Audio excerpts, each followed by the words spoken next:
Halo teman-teman trader dan investor, selamat datang di channel Cuan-Cuan Saham di analisa teknikal dan bandarmologi harian. Seperti biasa, hari ini hari Jumat, menutup candle minggu ini ya. Hari Jumat 4 Juni 2021, IHSG turun 0,43%. Seperti biasa kita akan analisa IHSG dan juga beberapa saham pilihan yang kita pilih yang pasti bakal menarik. Buat teman-teman yang ada pertanyaan, kritik, atau saran, silahkan sampaikan aja via bisa menggunakan DM Instagram atau komen YouTube ya. Dan nanti insya Allah setiap pertanyaan teman-teman akan saya balas kalau saya sudah ada waktu. Dan mungkin untuk yang netizen bertanya cuan-cuan saya menjawab, akan saya jawab weekend besok. Coba saya sempatkan setelah ngurusi handphone saya kemarin ya. Sorry.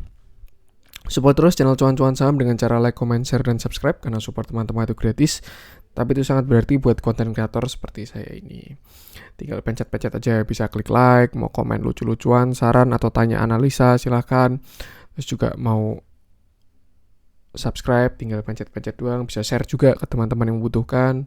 Dan juga jangan lupa nyalain notifikasinya karena akan ada konten setiap hari dari channel Cuan-Cuan Saham. Senin sampai Jumat analisa harian, nanti ada selipannya juga netizen bertanya cuan-cuan saya menjawab, lalu ada sharing-sharing trading dan juga rekomendasi saham atau watchlist saham di hari Sabtu dan Minggu seperti itu. Makanya stay tune terus di channel Cuan-Cuan Saham. Oke, langsung aja kita akan masuk ke biasa transaksi dan foreign flow dulu. Hari ini transaksi masih besar, transaksinya semakin ramai ya, baguslah untuk IHSG. Turnovernya 11 triliun. Nah, itu jumlah yang masih besar, di atas 10 triliun lah ya. Kemarin kita matok sekitar 12 triliun untuk yang pergerakan signifikan tuh. Dan sekarang 11 triliun. Masih bagus kalau menurut saya ini, dan ini hari yang wajar ya, karena hari Jumat kalau teman-teman ingat hari take profit sedunia biar pada nggak kena bunga. Transaksi masih bagus, 11 triliun dengan asing, total net buy masih melanjutkan kemarin ya. Kemarin udah net buy 1 triliun lebih, sekarang masih net buy 265 miliar seperti itu. Dengan net buy tertinggi dipegang Bank BRI yang turun tapi di net buy. Lalu ada Telkom 65 miliar, lalu BCA 57 miliar, BNI 35 miliar, dan SMGR 17,2 miliar. Untuk yang net sell dipegang Pegas lagi 41 miliar, lalu Tower 34,5 miliar, Bevin 29 miliar, dan TBIG 28,9 miliar. Tuh. Kita akan langsung masuk ke IHSG dulu. Ini sesuatu yang wajar dan sebenarnya penurunan hari ini bagus. Kenapa? Kenapa wajar dulu? Pertama dia memang kena resisten. Ini ya, bahkan dia high-nya pun hari ini 6103, bentar lagi udah deket ya, 6115, beda 10 poin dari IHSG ini, udah deket resisten. Itu pertama. Kedua, ini hari Jumat, hari take profit sedunia ya, biar Sabtu minggunya pada nggak kena bunga yang pada pakai margin tuh. Terus juga dia meretest garis trend line. Setelah kemarin dia jebol di sini berhasil masuk, berhasil breakout, dan low-nya, bahkan hari ini low-nya tepat menyentuh garis trend, yang artinya bagus lah ini. Sudah dikonfirmasi tren ini udah jadi support lagi seperti itu. Lalu bagaimana gap sebesar ini di sini nih? Ya harapannya sih bukan common gap ya, bisa runaway gap atau breakaway gap, itu tidak perlu ditutup. Tapi kalau misalkan ini common gap, ya berarti bisa aja ditutup kapan-kapan gitu. Karena kalau pengalaman di sini juga, ini kan ada gap ya, itu nggak langsung ditutup. Untuk gap ini ditutup 1 bulan sesudahnya seperti itu untuk common gap. Tapi kalau misalkan ini bukan common gap, ya kita lihat aja nanti. Kalau menurut saya sih ini bisa runaway gap, kalau nggak breakaway gap. Kalau breakaway gap ya ngebreak resisten. Ini ada trend line ya, ini garis biru ini kan downtrend channel dari tahun sini tuh. Jadi dia ngebreak suatu resisten, itu bisa breakaway gap. Tapi kalau runaway gap juga bisa, karena sebelumnya naik 1,69 langsung naik terus seperti itu. Tuh, yang pasti apa ya terlepas dari ini gap apapun, ya tugas kita memang cuma menempatkan diri aja. Kalau misalkan kita ada plan skenario untuk IHSG ke situ lagi, ya berarti tinggal siap-siap aja kapan waktunya seperti itu.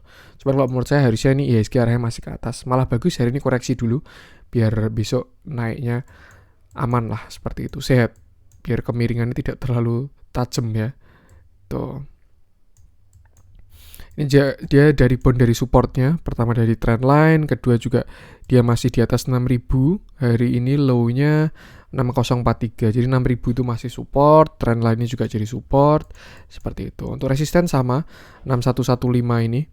Kalau misalkan bisa breakout, kalau menurut saya bakal meretest garis ini lagi, resisten ini. Dan kalau sebelumnya bukan bullish penan, ya bisa aja ini descending triangle. Jadi beda skenario ya, bukan di sini tapi di sini. Nah, dia kan rebound di sini kan ya. Ini kalau misalkan saya panjangin juga. Nah, jadi kayak gini. Terus nanti ke sini.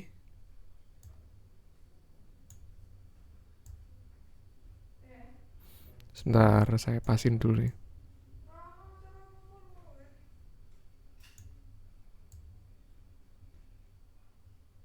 Agak panjang ya.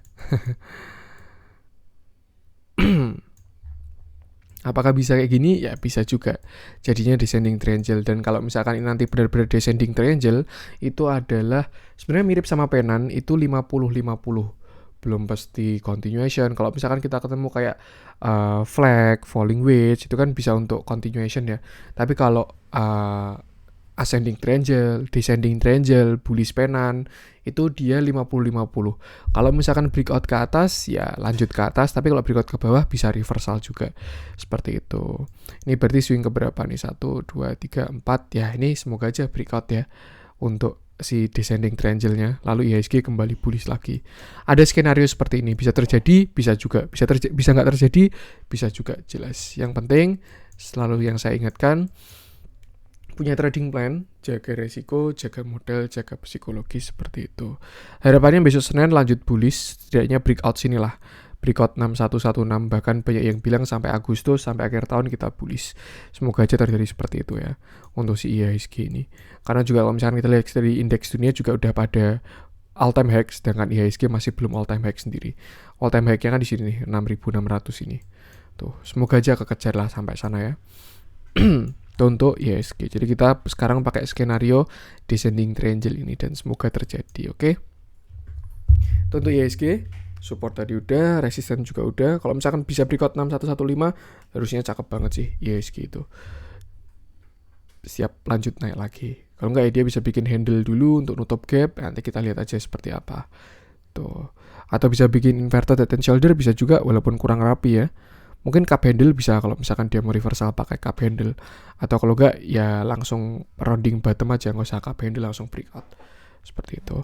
Langsung aja kita akan ke beberapa saham pilihan. Kita mulai dari Pegas dulu mungkin ya. Yang hari ini di net sell terbesar.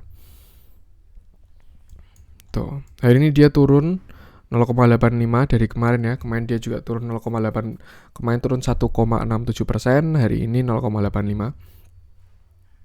Kalau saya lihat ini sebenarnya masih bagus untuk Pegas ini. Kenapa? Karena turunnya volumenya kecil. Yang kayak gini tuh malah bagus. Kalau menurut saya. Nih, dia juga ada perlawanan juga dan sekarang udah berhenti di supportnya. Nih, koreksi dengan volume kecil tuh bagus. Histogram bahkan masih ke atas, MACD juga masih ke atas, RSI-nya juga udah ada tekuan ya, seperti itu. Mungkin dia bisa bikin handle, ini calon-calon bikin handle dengan support satunya di sini 1170, tepat dia berhenti di situ 1170, support 2-nya di 1150 seperti itu. Jadi kalau misalkan teman-teman pengen masuk ke Pegas, angka itu bisa digunakan buat patokan kalau menurut saya, terlepas dari asing jualan banyak ya. Tapi kalau saya lihat ini kayak gitu, dia naiknya volume besar, turunnya volume kecil. Ini tanda-tanda bagus sih sebenarnya. Seperti itu. Yang pasti yang perlu diingat ya, sekarang dia masih downtrend. Mau dari tren besar, mau dari tren kecil, ya si Pegas ini masih downtrend. Jadi teman-teman harus pinter-pinter kalau mau ke Pegas ini. Untuk target, kalau menurut saya nutup gap di sini lah 1300 ini. Tuh. Itu untuk Pegas. Ini bisa juga tapi runway gap ya, jadi nggak perlu ditutup, bisa juga. Yang pasti ada resisten di 1275 sampai 1300. Itu target Pegas. Untuk supportnya area masuk bisa di 1170 sampai 1150. Itu untuk area supportnya. Next kita cek Saratoga mungkin ya. Jarang kita bahas ini saham. Sebenarnya menarik ya dari segi fundamental dan lain sebagainya. Ini hari ini ini bagus sekali ini Saratoga ini. Hari ini dia bahkan hampir breakout ini. Tuh, dia ada volume MACD Golden Cross, histogram naik, terus juga ada volume.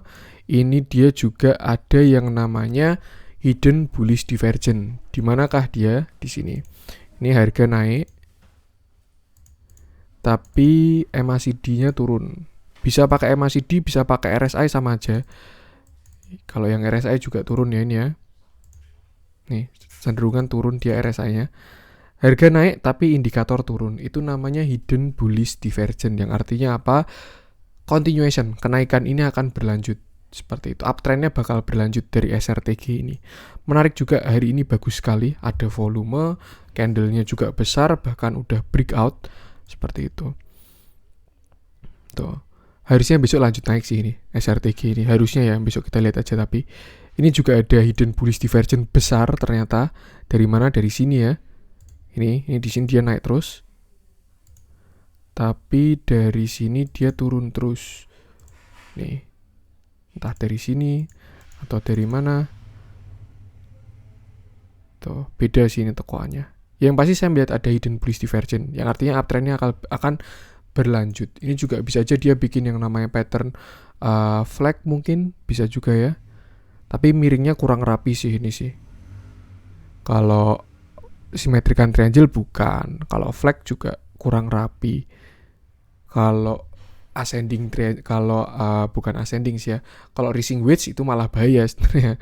Tapi ini seperti continuation ya. Jadi ada rally, terus di sini konsolidasi. Nanti kalau misalkan dia breakout, nanti rally lagi, dan ini bakal jadi area demand karena dia konsolidasi di sini. Menarik kalau saya lihat SRTG ini.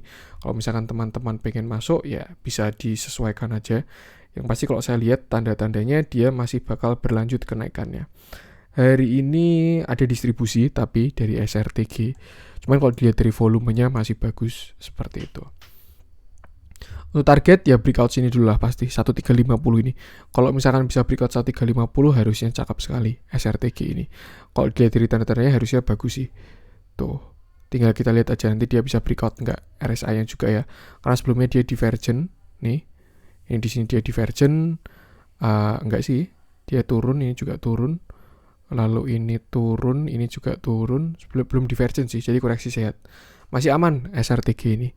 Kalau misalkan sekarang mau masuk, bisa di area sini 1230 sampai 1200. Itu base entry buy on weakness.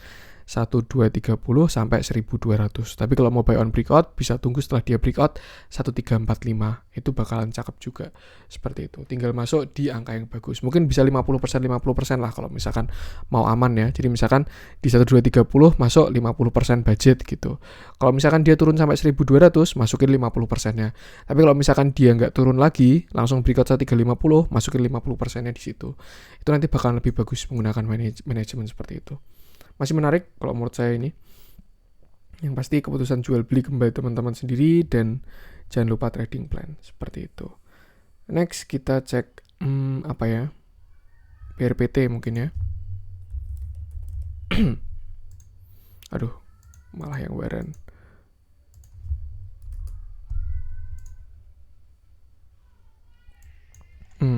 Hari ini dia koreksi, volumenya kecil setelah kemarin dia rebound ya. Hari ini koreksi, volumenya kecil, histogram ke bawah, MACD masih ke atas, walaupun ada tanda-tanda pembalikan ya. Kalau menurut saya lihat ini lumayan oke untuk penurunannya karena volumenya kecil. Turunnya besar tapi volumenya kecil, ini bagus. Yang kayak gitu tuh. Hari ini tapi terjadi distribusi dari broker netral sih ini harusnya. Yang beli juga lumayan besar, tapi yang jualan juga besar. Ya small distribution lah inilah untuk BRPT hari ini nih. Cukup menarik. Mungkin dia mau bikin divergent, bisa juga nanti dia turun tapi RSI-nya ke atas, bisa juga ya. Sebelum akhirnya dia rebound. Seperti itu. Walaupun sebenarnya di sini juga dia udah divergent, RSI ke atas tapi harga ke bawah. Seperti itu. Kalau misalkan mau entry ya berarti base entry-nya sih sebenarnya di sini ya 850 kalau misalkan masih kejebot. Cuman kalau kita lihat 885 ini juga support, dan dia dibikin turunnya tuh waktu pre-closing ya. Pre-closing diseret ke bawah kayak udahlah closing 885 hari ini seperti itu. Ini 885, dan ini seingat saya itu Fibonacci 0,618 juga. Nih kita lihat ya. Nah, nih 890 sampai 870. Ini menarik, yang artinya sekarang BRPT ada di support kuat, atau mungkin bisa juga dia nge-retest supportnya ya, setelah dia kemarin breakout, terus ini dia retest sebelum naik lagi, seperti itu. Yang pasti kalau saya lihat dari volume dia bagus, karena volume koreksinya kecil, dan sekarang di angka yang resiko rendah harusnya. Bisa buy lah di area tadi, di area Fibonacci Golden Pocket 0,618 sampai 0,65. Nih, di area 885 sampai 865 tuh area buy-nya Fibonacci lagi, BRPT. Nanti stop loss bisa taruh di bawah 840. Resiko sangat rendah itu kalau menurut saya. Bahkan kalau misalkan teman-teman moderate ya, konservatif, bisa budgetin pembelian sampai 840, jadi nyicil belinya. Tapi kalau teman-teman agresif, all in di area 870-an aja masih oke. Tinggal pasang stop loss di bawah 840. Tuh, resiko kecil, peluang naiknya lebih besar. Nanti kalau misalkan dia bisa breakout, nah tinggal teman-teman enak, average-nya udah di bawah. Ini namanya buy on weakness untuk si BRPT ini. Masih menarik, tapi silakan keputusan jual beli kembali ke teman-teman sendiri. Target sih 1000 dulu. Ini ada resisten kuat, banyak resisten ketemu di sini ya. Ada area konsolidasi juga, terus juga resisten klasik, terus ada resisten psikologis, nanti juga ketemu EMA 200. Tuh, 1000 sih PR-nya si BRPT ini kalau mau di breakout. Seperti itu. Next kita masuk yang foreign buy, yang dibeli asing. BBRI kemarin udah, kita bahas Telkom aja.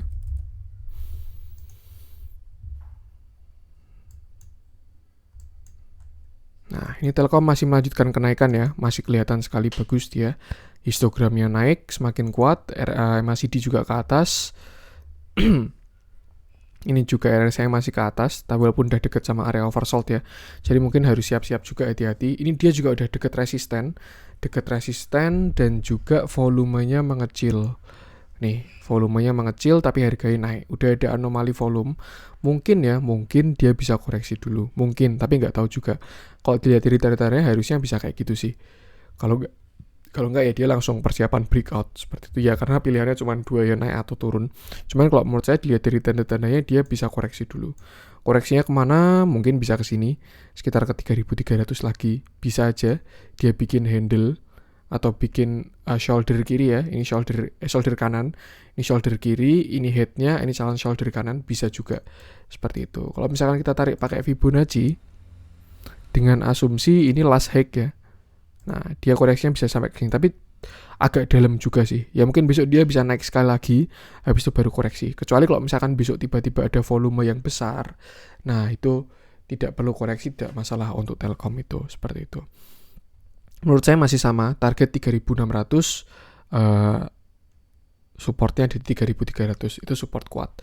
Dan dia udah deket resisten kan, dan udah mau ke 3.600, itu butuh breakout yang kuat, karena itu resisten kuat itu. Nih sebelumnya ada gap di sini ya, 3.600 sampai 3.700. Harusnya bisa ke situ sih Telkom itu, karena gap itu kan pasti ditutup ya. Seperti itu, dan sampai sekarang belum ketutup. Jadi kalau menurut saya target ke 3.700, support kuat di 3.300 untuk saat ini. Tuh, tapi resisten terdekatnya di 3.600 dulu. Kalau misalkan dia bisa breakout 3.700 tinggal menunggu waktu. Dan kalau bisa breakout 3.700, 4.000 tinggal menunggu waktu. Itu kalau menurut saya. Bagus juga, banyak katalis dan lain sebagainya. Dan kenapa dia belum breakout? Karena ini area kuat ya teman-teman ya. Yang warna pink ini, kotak warna pink ini bukan support resisten biasa. Ini adalah area supply demand. Jadi biasanya breakoutnya itu lebih susah, konsolidasinya lebih lama di sini. Seperti itu. Tinggal tunggu waktu aja. Masih bagus kalau menurut saya untuk Telkom ini. Next kita cek apa ya?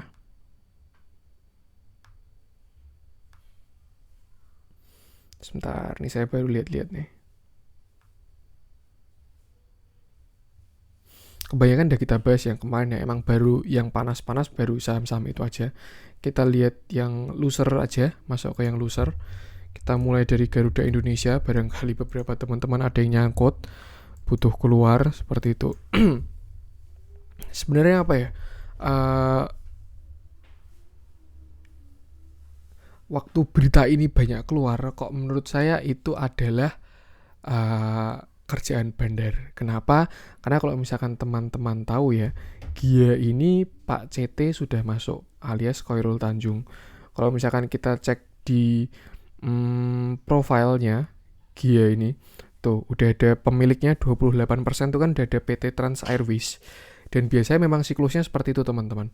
Jadi berita-berita jelek dikeluarkan, harganya turun, retail pada keluar, bandarnya akumulasi, setelah itu apa? Yaudah langsung naik. Jadi ketika ada berita jelek atau berita bagus, kita tetap harus konfirmasi di dalamnya dulu yang terjadi apa. Kalau yang terjadi akumulasi, ya itu biasanya jebakan bandar. Retail pada keluar, bandarnya serok, terus nanti naik kayak gitu. Tapi kalau misalkan beritanya jelek, ya sama aja. Ya kayak gitu. Yang pasti kita harus ngecek dalamnya seperti apa. Dan saya cek untuk Gia ini memang untuk hari ini ya. Hari itu ini ada distribusi besar sekali dari broker YU ke YP, PD, CC alias ke retail ya ini ya. Jadi hari ini masih ada distribusi untuk si Gia ini. Tapi kalau misalkan kita lihat divergennya udah terjadi. Ini kalau misalkan nanti rebound itu bakalan kenceng nih. Karena besar juga ya. Oh, kayaknya belum. Ya, belum. Ya ada divergen sih, tapi belum begitu kuat ya. Ini indikator ke samping. Indikatornya ke samping ya. Tapi harganya ke bawah. Ini. Ini kan udah ada regular bullish divergence yang artinya tren atau penurunan ini semakin lemah dan harusnya ya dia bisa rebound seperti itu. Terus juga dilihat dari kayak berita-berita yang terus dihembus-hembuskan. Kalau kita ngikutin portal berita entah di Instagram atau di apa itu kan semua baru bahas Garuda Indonesia itu kayak Pak Erik mau nganukin aja, mau dipilot, mau solusi ini utang 8 triliun dan lain sebagainya. Ya itu biasa buat nakut-nakutin retail. Tapi kalau misalkan kita lihat, ini saya pakai RTI ya. 1 bulan terakhir, nah masih belum akumulasi juga sih. Masih distribusi juga. 1 minggu terakhir juga masih distribusi. 1 hari terakhir juga distribusi besar sekali. Seperti itu. Jadi kalau menurut saya hati-hati aja sih untuk si Gia ini. Walaupun sekarang sebenarnya dia ada di area demand-nya ya. Kelihatan banget ini dia konsol-konsol di situ. Seperti itu. Kalau dikasih ke 238 ya atau 240 kalau menurut saya itu menarik. Dengan catatan divergennya jangan sampai gagal. Ini juga dia ada divergen soalnya. Nih. Waktu kemarin hampir golden cross di sini ya. Ini tinggal nunggu golden cross doang ini. Kalau misalkan golden cross divergennya jadi, yaudah cakep banget nih. MACD-nya naik tapi harganya turun. Nanti rebound kayak tadi, kayak apa tadi yang saya baru bahas, ada divergen kuat itu. Itulah, tanda-tanda udah kelihatan mau rebound, tapi akumulasinya belum kelihatan. Atau mungkin ditarik ke belakang, ya dicek aja. Seperti itu. Karena itu, aneh juga. Masa mau dipilotin tapi dibeli Pak CT, Khairul Tanjung. Pasti kayak mau, apa ya, ya mau dipindah kepemilikan lah. Dan kalau nggak salah, grupnya Pak CT itu belinya di harga 500 ya. Jadi ya di logika sendiri lah, kira-kira seperti itu. Itu dari katalis atau pembahasan lain-lain. Tapi kalau dari teknikal saya sudah melihat ada yang positif. Cuman ini masih agak riskan karena ya jatuhnya spec buy. Bahkan dia udah jebol ini, bisa juga inverted cup and handle ya. Ini cup, ini handle dan dia bakal turun lebih dalam lagi. Bisa juga seperti itu. Tapi kalau misalkan rebound pun bisa juga karena dia udah di area oversold. Yang artinya resiko itu semakin kecil. Seperti itu. Untuk support kuat harusnya di sini, area 240. Kalau dijemput di 240 ya mungkin 250 dulu lah ya. 250 ini support 1, setelah itu 240. Kalau teman-teman berani spec buy, cari saham-saham yang baru lemah, buy on weakness, itu bisa amannya cicil 2 kali. 250 masuk 50%, 240 masuk 50%. Nanti kan average-nya kan di sekitar 245-an ya. Nah, itu baru pasang stop loss setelah itu. Kayak gitu, itu bakalan lebih aman. Kalau misalkan 100% nah itu agak riskan sih kalau dilihat dari distribusinya ya. Seperti itu. Itu untuk Gia. Yang pasti ini bukan perusahaan dengan fundamental bagus ya. Tapi kalau buy story banyak, harusnya ini perusahaan tetap diselamatin. Tuh. Bagus juga, dia bisa bikin handle besar juga ya. Ini cup. Nah, ini calon handle-nya. Seperti itu. Ini kayak Doit sih. Kalau yang saya ingat ya, waktu itu Doit langsung ARA setelah dia divergen kayak gini. Harganya turun, RSA indikatornya naik. Tuh. Yang pasti money management harus kuat kalau mau nangkep pisau jatuh kayak gini. Kalau belum tahu caranya, lebih baik jangan dulu. Seperti itu. Next, lanjut kita ke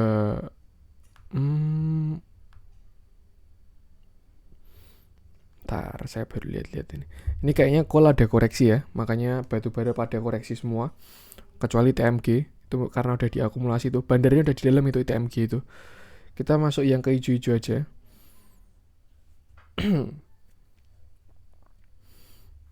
Strategi tadi udah. Kita coba cek BRIS yang hari ini naik juga ya. Naik lumayan BRIS ini. Naik 6%, dia setelah rebound dari EMA 200. Sebelumnya dia false break, hari ini dia rebound. Sekarang udah masuk ke area demand-nya lagi, di area 2000. Bagus sebenarnya ini, berarti kemarin ini false breakout ya. Tuh, dia juga ada tanda-tanda rebound. Hari ini volumenya pun besar ketika dia breakout 2000. Ada tanda-tanda penguatan sih ini untuk BRIS ini. Dan kalau menurut saya di 2000 itu resiko rendah. Yang pasti ya, bakal ada resisten kuat di 2200. Area 2200 itu ada resisten kuat. Nanti kalau misalkan dia sampai ke sana nggak bisa tembus, ya lebih baik keluar dulu. Karena takutnya nge-retest itu, dan sebelumnya area demand, sekarang jadi area supply, terus turun lebih dalam. Kalau nggak bisa juga kayak BSKT ya. Dia kena area supply-nya, terus bikin cup handle gitu bisa juga. Yang pasti kenaikan hari ini bagus. Ada volume, histogram naik, MACD Golden Cross, RSI juga udah naik. Tapi belum ada divergence ya. Ini turun, ini juga turun, yang ini juga turun, ini juga turun. Jadi memang belum ada divergence untuk BRIS ini. Seperti itu. Takutnya ini dead cat bounce untuk turun lebih dalam karena dia udah jebol 2200 sama 2000. Seperti itu. Yang pasti itu aja. Kalau misalkan 2000 dia nggak bisa bertahan, hati-hati. Tapi harusnya jangka pendeknya ini ada kenaikan dulu sih. 2200 lah ini harusnya. Karena dia baru aja golden cross ya, walaupun nggak ada divergence. Seperti itu. Base entry-nya area 2000. Target ke 2200. Stop loss bawah sinilah. Yang agak jauh sih ya. Ya cicil aja kalau nggak. Stop loss bawah 2000. 1950-an tuh kasih 2% atau 3% bawah 2000 itu bakal lebih aman. Untuk target ke 2200. Itu untuk BRIS. Kalau misalkan kita lihat dalamnya, terjadi akumulasi hari ini dari broker BK sama CP untuk hari ini ya. Lumayan menarik untuk BRIS ini. Seperti itu. Next kita ke agro. Ini baru rame nganu lagi ya. Baru rame bank digital lagi. Setelah BABP naik gila-gilaan juga ini. Kita bahas agro aja. Gila banget ini BABP naik ya. Agro ini juga menarik, dia udah rebound. Gak ada divergence juga. RSI turun, indikator turun, harga juga turun ya. Tidak divergent, tapi memang untuk tanda-tanda dia bagus. Pertama, histogramnya semakin menguat, MACD mengarah ke atas. Terus juga hari ini ada volume besar, menarik gini. Dan kayaknya dia udah breakout 960 ini. Kan 960 ini kan resisten ya. Sekarang dia ada di 965. Kayaknya dia udah ke atas, lalu retest seperti itu. Yang artinya kalau misalkan mau masuk 965 ini udah jadi support dia. Support terdekatnya itu area 960 lah. 960 sampai 950 itu area support terdekatnya. Untuk support 2-nya di 880. Ini support juga. Kalau misalkan mau aman ya nyicil. 950 masuk 50%, 850 masuk 50%. Tapi kalau dilihat dari tanda-tandanya harusnya dia ke atas sih. Kalau enggak dia punya koreksi dulu karena udah mau deket area oversold. Terus candle-nya juga udah kurang bagus volumenya. Tapi besar juga sih. 50-50 sih ini. Tuh, yang penting masuknya di angka yang tepat aja. Nanti bakalan lebih aman seperti itu. Angka-angka tadi oke, 950 sampai 880 lah area entry-nya untuk si agro ini. Kalau dilihat harusnya arahnya ke atas. Kalau nggak dia bikin handle dulu. Nih, bisa juga dia bikin shoulder kanan ya. Ini kan shoulder kiri, ini head-nya, ini calon shoulder kanan, jadi inverted head and shoulder. Kalau misalkan inverted head and shoulder ya berarti dia ke sini 880. Tapi kok kayaknya dilihatnya kayaknya enggak sih. Kalau sampai 880. Cuman kalau emang dijemput di 880 ya itu entry enak banget harusnya. Seperti itu. Dan dia juga kena resisten ya. Hari ini sampai 1010. Itu satu yang wajar, candle tinggi kayak gini. Tapi bisa juga bisa naik lagi seperti itu. Yang pasti resisten di area 1000 itu resisten. Setelah itu di 1050 itu resisten juga. Lalu 1150 itu area-areanya agro, area-area keramat itu. Seperti itu. Tapi cukup menarik kalau dilihat dari volume hari ini ya. Harusnya bagus ini. Tuh. Yang pasti jangan lupa trading plan, money management, dan lain sebagainya. Oke. Agak dikit, tapi mungkin itu dulu aja untuk konten hari ini. Nah, saya juga baru ngurusin yang lain. Mohon maaf kalau misalkan ada kurang-kurang dalam penyampaian. support terus channel Cuan-Cuan Saham dengan cara like, comment, share, dan subscribe, karena support teman-teman itu gratis, tapi itu sangat berarti buat konten kreator seperti saya ini. Nah, ini terakhir nih, view besar nih ya. Ini ada hidden bullish divergence juga. Nih, harga naik, tapi RSI-nya turun. Nah, ini hidden bullish divergence. Harusnya uptrend berlanjut, harusnya seperti itu. Kita lihat aja nanti. Oke, itu support terus channel Cuan-Cuan Saham dengan cara like, comment, share, dan subscribe, karena support teman-teman itu gratis, tapi itu sangat berarti buat konten kreator seperti saya ini. Oke, sekian dari saya dan salam cuan.